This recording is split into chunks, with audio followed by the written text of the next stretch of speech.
Ann Kent. I'm a registered dietitian nutritionist and the owner of Peas and Toppiness.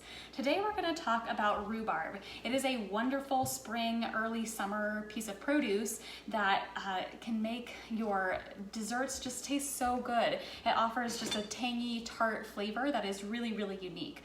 So I want to go over a little bit about the plant itself, and then I'll show you how to prepare it and also talk a little bit about how you can freeze this if you'd like to enjoy this all winter long. So these leaves are actually fresh from my garden, and if you have a rhubarb plant, they are not terribly difficult to grow, but you can see that in order to pick it, you actually pull it from the base of the plant. And so I did not cut this. This was just, I just pulled this straight out, and so you can see there's a little bit of dirt on the end. And then we have these giant leaves, which are big and beautiful on the plant, but are actually inedible.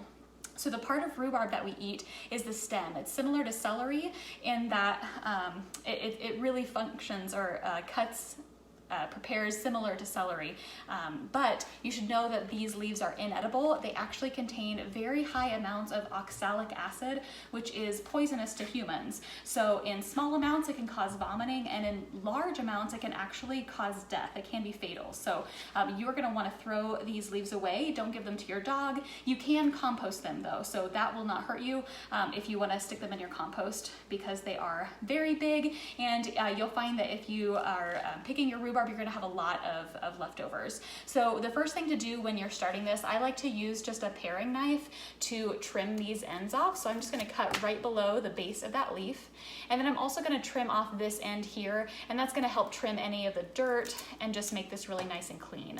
So you can see that the end of this is really pretty red. Some rhubarb is green, some is red. It depends on the variety of the plant. There's no real difference in the flavor of different colors. It simply is what plant you're picking them from. So our plant happens to be a little bit more green. You can see from the rest of the rhubarb that I've pre-prepped here, and that's because we have a hardier version of the plant so that it can survive our cold Colorado winters. Now the color of this tells you a little bit about the nutrition of rhubarb. Specifically, it tells you which antioxidants are in this, which are anthocyanins. So that's similar to like red grapes that you think of, and that's a really great cancer fighting property. So this definitely has a lot of nutrition.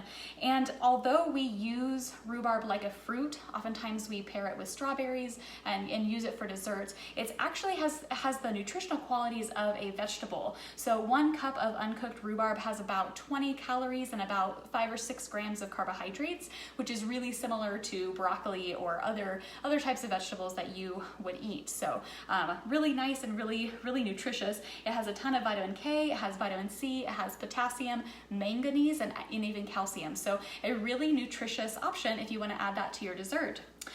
So once you have trimmed off both of the ends of this, you'll want to make sure that your rhubarb is clean. I did wash it beforehand, and then you'll simply prepare it like I said, like you would celery. Normally I don't cut this in half. You can see that it's a really long piece of rhubarb.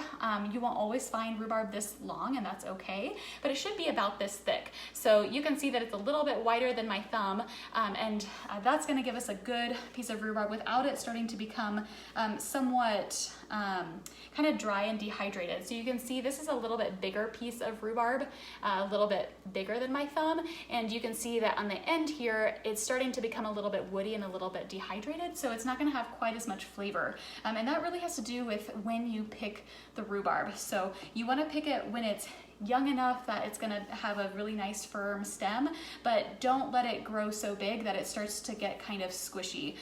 Sometimes we actually also had freeze damage to our rhubarb, and so while they're still edible, they're not going to be as crisp and crunchy, and it just decreases the texture quality a little bit.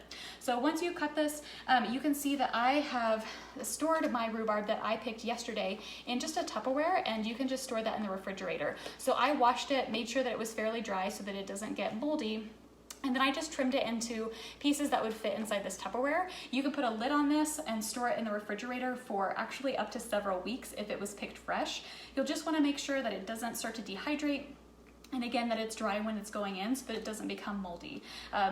Rhubarb from the grocery store might not last quite as long because it's already been shipped from somewhere, and so it's already sort of lost some of the quality in transit.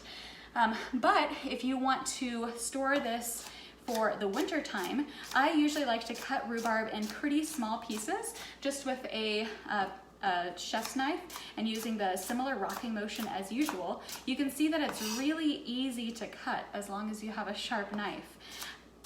If you want to freeze this for winter time, you can either blanch these pieces, which helps to sort of preserve the color just a little bit. So if you're looking for a brighter dish, then you can blanch it, which basically means bringing water to a boil, popping the rhubarb into the water and boiling it for about a minute, and then transferring the rhubarb to an ice bath, something really, really cold water with both ice and water, so that it stops the cooking process.